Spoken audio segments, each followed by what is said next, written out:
Hey friends, it's your pal Mike Shea from Sly Flourish here with another episode of Sly Flourish's Lazy GM Prep. In the show, I go through steps from Return of the Lazy Dungeon Master while preparing for my Sunday role-playing game. In this case, I am running a Midgard game using Tales of the Valiant, set in the Marathi region of the Dragon Empire to the east of Midgard. This show, like all the work of Sly Flourish, is brought to you by the patrons of Sly Flourish. Patrons get access to tips, tricks, online downloadable tools, adventures, scenarios, podcasts, all kinds of stuff you get for being a patron of Sly Flourish. Access to our Discord server, fantastic deal. Please check out the Patreon for Sly Flourish. And to patrons of Sly Flourish, thank you so much for your outstanding support. We have work to do today. Last week, our current Dragon Empire game... That's funny. There we go. Our Dragon Empire game was the characters have infiltrated a keep known as Black Spire. And inside this keep is a vault filled with money, filled with gold. The gold is intended to fund a mercenary army and a conscripted army in the southeastern Dragon Coil Mountains. This army is required to stabilize the Dragon Empire's hold upon Kyprion and Rumela, two cities that they've recently taken in the northeastern part of the Dragon Empire. So they've one of the things about the Dragon Empire is that it has taken a lot of territory, and it gets harder and harder to hold that territory. And the characters are in the right spot to be able to manipulate this situation to help break their hold on it by cutting off the funding to the armies. Cutting off the supply of funding. That for the conscripted army, it makes it very hard to arm and feed this army. And for the mercenaries, they will not fight if they do not have this money. The money has been transferred to this keep in many dozens of caravans. The characters actually managed to stop one of the caravans, but it's been happening over many months that two different, I think three dragons, three of the Morza, the dragon rulers, have used their hordes to move to this place, but they've moved it slowly over many months because it's a lot of money. And their plan is to move it slowly over many months to follow the supply line of this army. But right now, it's all in one place, giving the characters the opportunity to deal with it. What the characters don't realize is how much of it there is. The amount of gold, we decided, was 1,350,000 gold pieces. 27,000 pounds worth of gold, 1,200 gold bars, 10 pounds each, worth 500 gold, which is another additional 12,000 pounds of gold. And then there's some other small bits of treasure that are there. You cannot carry, that's almost 50,000 pounds of gold, right? It's 40,000 pounds. So they know there's a lot of gold. I don't think they know how much gold. And when they were talking with some of the people, they managed to interrogate one of the guards who was like, you have no idea what you're doing. And they're like, no, we know what we're doing. We know. And he's like, you're going to rob the Dragon Empire? And they're like, yeah. And like, you don't know what you're doing. Right? So in the last session, they infiltrated the keep through the lower, we should pull up a map here. So here is a map of the place, and the characters made their way through the lower crypts, and the lower crypts were haunted, and even the dragon folk knew, like, we don't go down there. We don't know. It's kind of off limits, and it's off limits for a couple of reasons. One is that people went down there, never came back out, and they're worried that there are ghost walkers down there, and they're correct. There are ghost walkers down there, but the ghost walkers haven't really infiltrated the place. The ghost walkers, who are these subterranean cannibal primordial humanoids of various types, they are out. The discussion about them is outlawed in the Dragon Empire because they don't want people to freak out. They don't want anybody more afraid of the ghost walkers than they are of the dragons. So they claim, yes, there are small like bands of these humanoids that go out there and will rob people and kill them. But this idea of a giant ghost walker empire is ridiculous. Well, the truth is that there is a giant ghost walker empire that lives beneath, and they live underground, and they don't come to the surface, but every so often they do, and they rob people and they take their heads. And so that means they've kind of outlawed, and this actually is a good secret. We should get our notes together here. So we are going to create a new note. We want to create a new note from template. We're going to use our Dragon Empire template. So we got that. And that's not right. What did that do? Oh, there we go. I already had a template going. Okay. So one of the secrets are that the lower crypts and of Blackspire are off limits because the dragons, the Tamarli, outlawed the discussion of the Ghostwalkers, and fear the Ghostwalkers operate beneath Blackspire. Let's see. As far as characters go, we have Gaudenzia, Cal, Mateo, Rowan, and Tolstoy. And we're going to come up with a little note for each of them.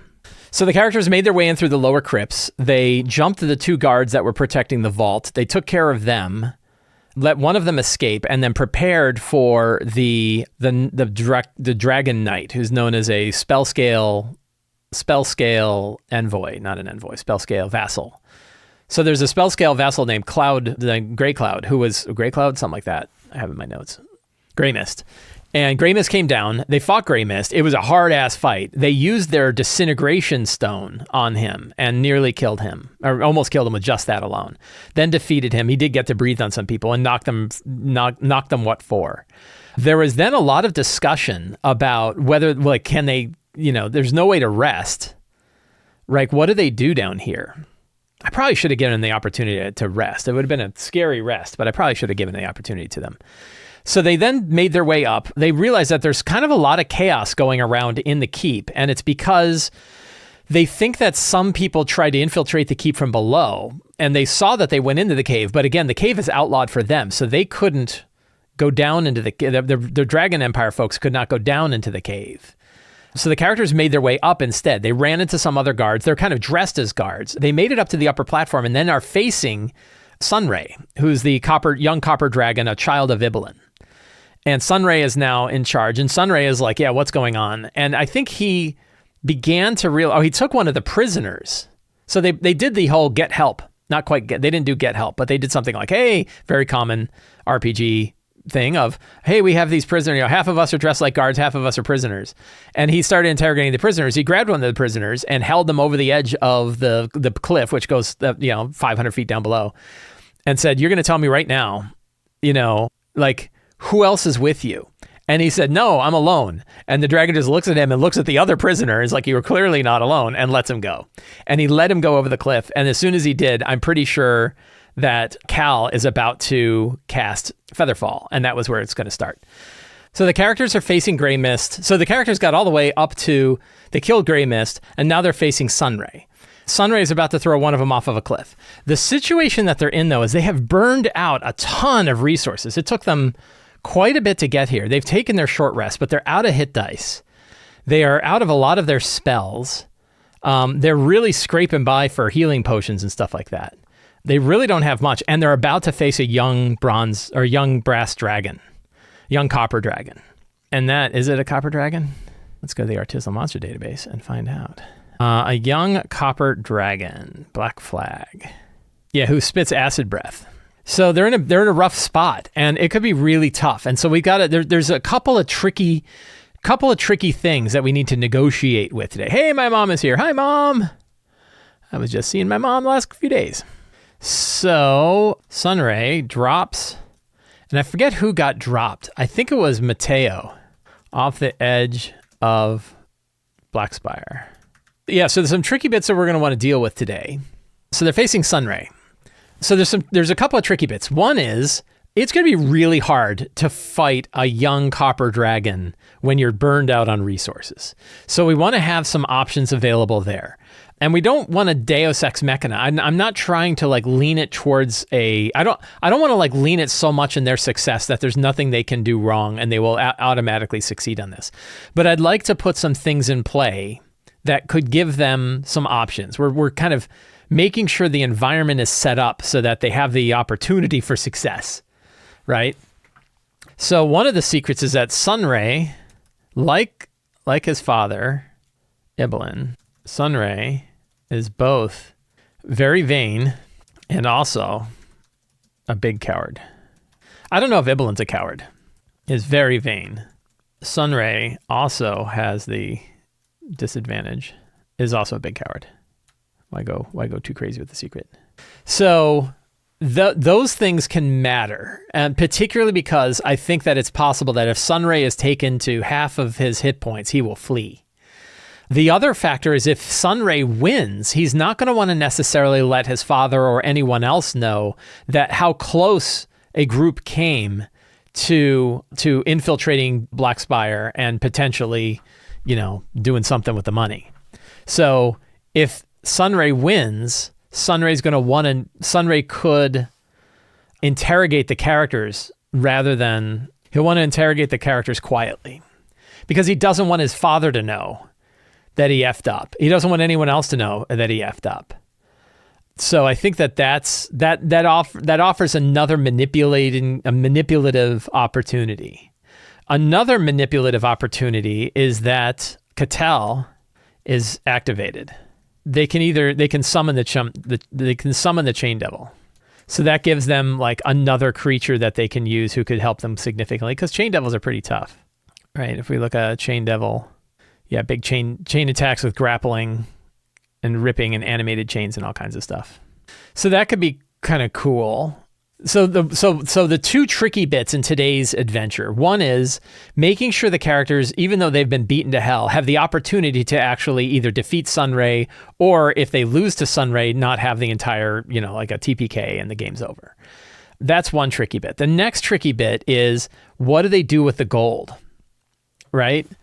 And what options are available to them?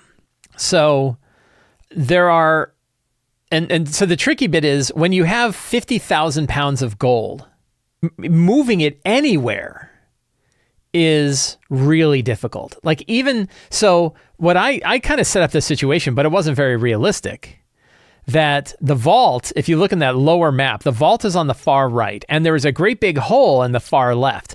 They could theoretically dump the gold down that hole, but even getting it across those 3 rooms would take days, right? Like it's 50,000 pounds of gold. So let's say you moved it 500 pounds at a time. It would take you 100 trips, right?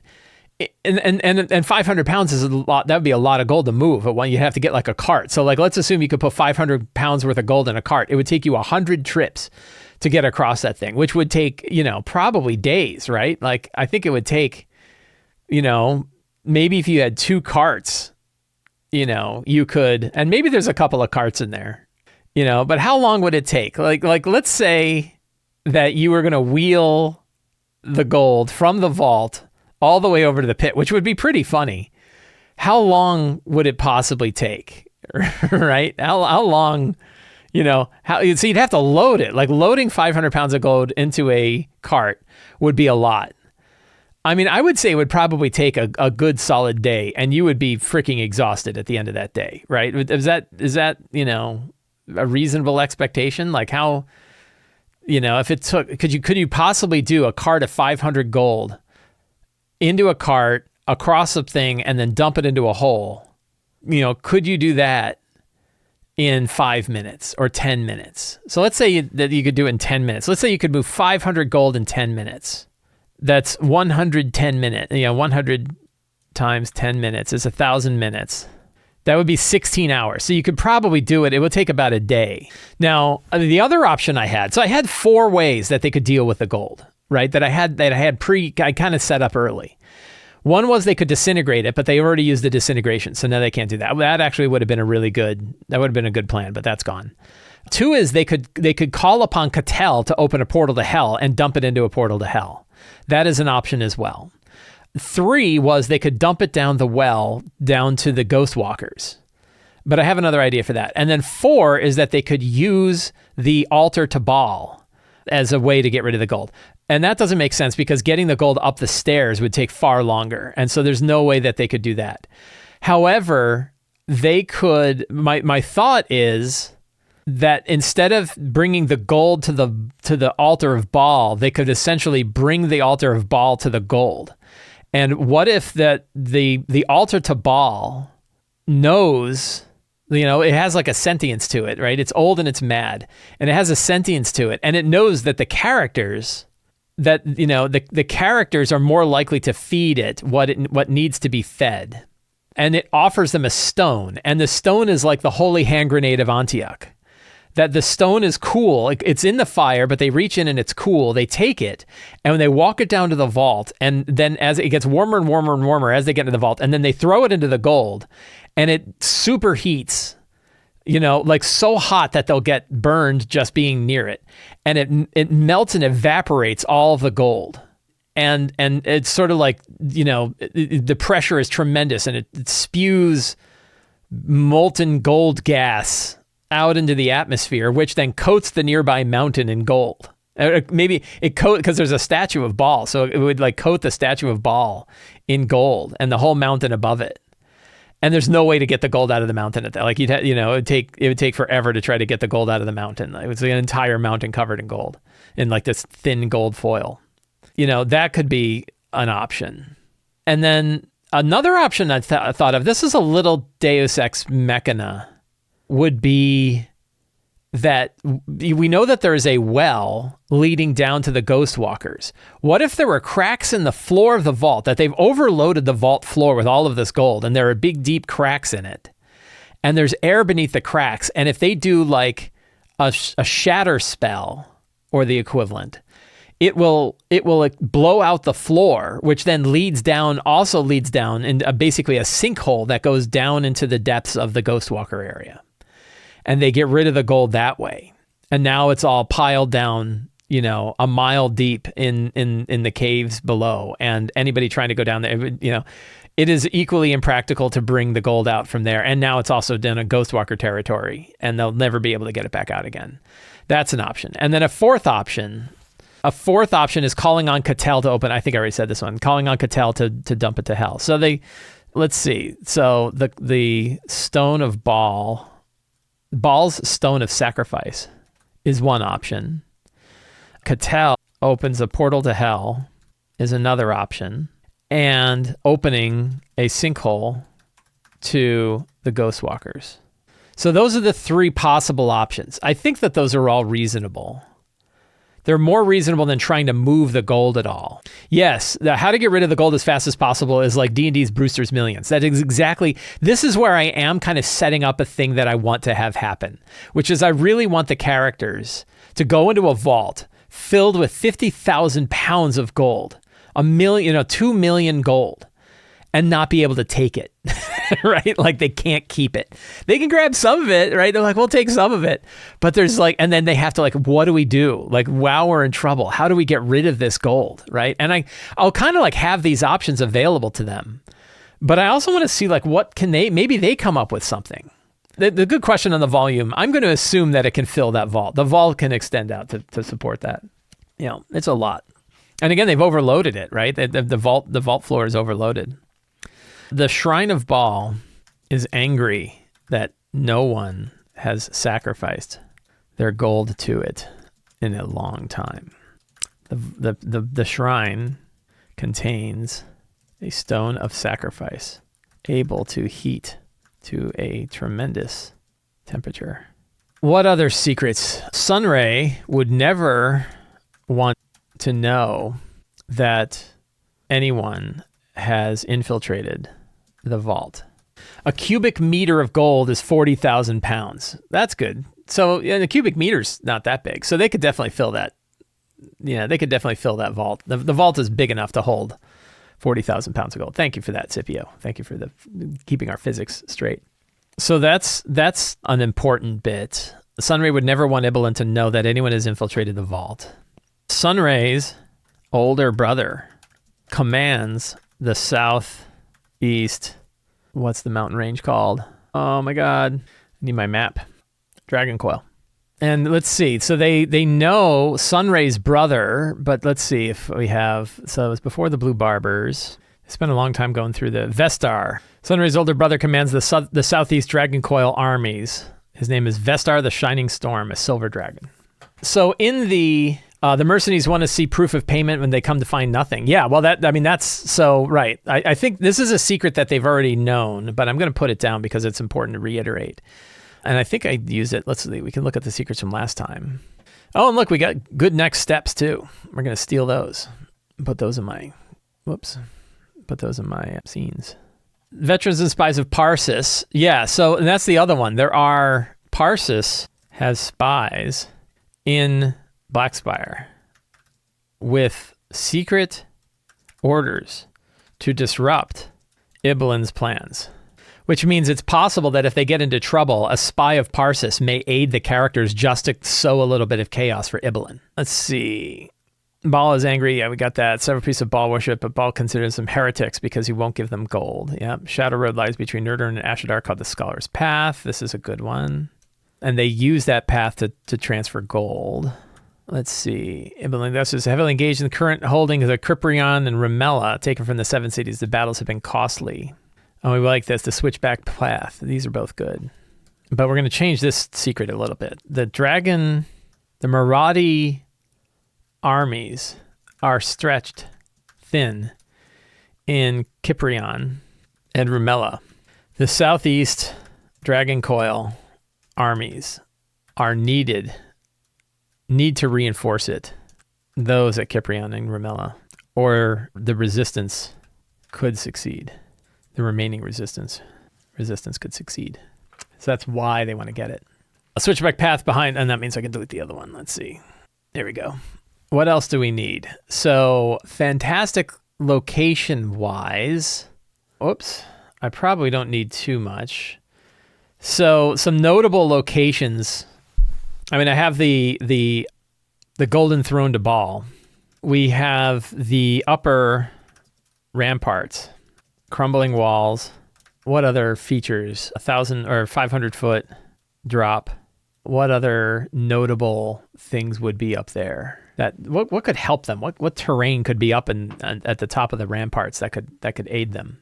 Sundered rooms. Like there's like rooms that have been sort of broken apart. The Temple of Baal, giant forge, dragon statue, unholy circle. So that could be another kind of main location. And then the vault, cracked floor, ancient mosaics. Anything else? That's probably good enough. So those are like three of the main rooms that we have that are in this area.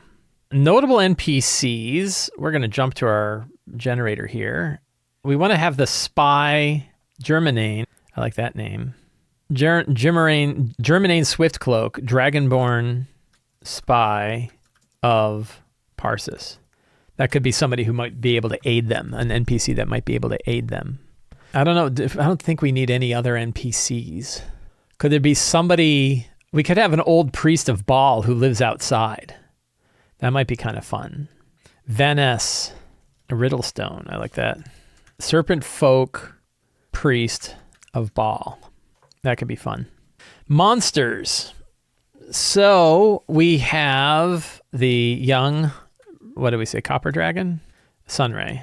We have guards. We're just going to use normal old guards. There's some veterans. We have some cultists of Baal, but they don't have any powers. Maybe a cult fanatic. I don't know that we need many other monsters. Well, so we kind of want to think about where they're going to go next. A treasure we're going to steal directly from last session because all of this is still sound. They didn't find any of it. So we're going to keep all that stuff together.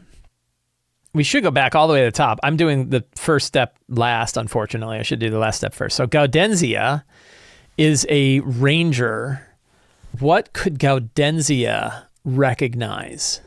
What would she know about this current situation as a ranger? Probably, if there's a well leading to chambers below, those chambers might extend beneath the vault. Cal is a druid. What would Cal know of this situation? What kind of druidic things might she have is there anything about being a druid? She was also kind of a vineyard. She worked in a vineyard. What might she know of this situation? Probably maybe recognizes the cowardice in Sunray's eyes. It's not exactly tied to the character. Mateo, how to move 50,000 pounds of gold. Mateo is probably the one most likely to be able to do the physics of all of that, being a mechanist. Rowan knows the money is needed to hold Rumela and Kiprion. Tolstoy can call the services of Cattell.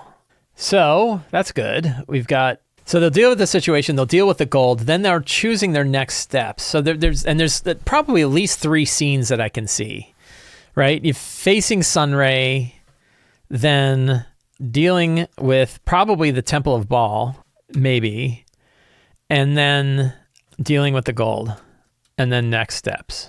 If Sunray wins, he'll want to interrogate the characters quietly. So we have that. What do they do with the gold? So we can, what to do with the gold. And we'll actually just move this up to that scene because we know they're going to have to do that. All right. So I've got some good options, right? The question number 1 is like, what happens? What happens if Sunray wins, right? Because again, the characters are kind of pushed. And I think if he wins, he's going to, knock some of them around. He's probably, I think, it'll be a little Deus Ex Machina. He's like, where am I going to put him? And he says, let's put him in the Temple of Baal because we can threaten him by throwing him into the furnace. And they're like, oh yeah, that's good. And then actually the Temple of Baal is kind of on their side. And spies of Parsis are kind of on their side. So they have opportunities there to kind of escape and deal with the situation. And so that could be an option. Otherwise, they could go to the Temple of Baal and get the Stone of Sacrifice, or they could try to go right back down again. Their goal is not necessarily to defeat Sunray. So we'll put runs at half hit points, get the key, goal, get the key.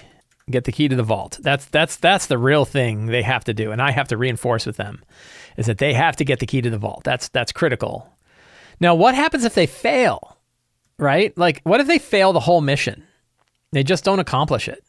And I think if they don't accomplish it, well, then the armies will make their way forward, and then it'd be a lot harder for them to kind of, stop the armies from reinforcing Ella and Kiprion, and maybe they have to do something else. Maybe then they still have to go and try to assassinate Vestar the Shining Storm, and maybe come up. They're not really, they have to thwart the plans another way. But I guess we can kind of figure that out when we come to it, right? We'll figure out like what the situation is.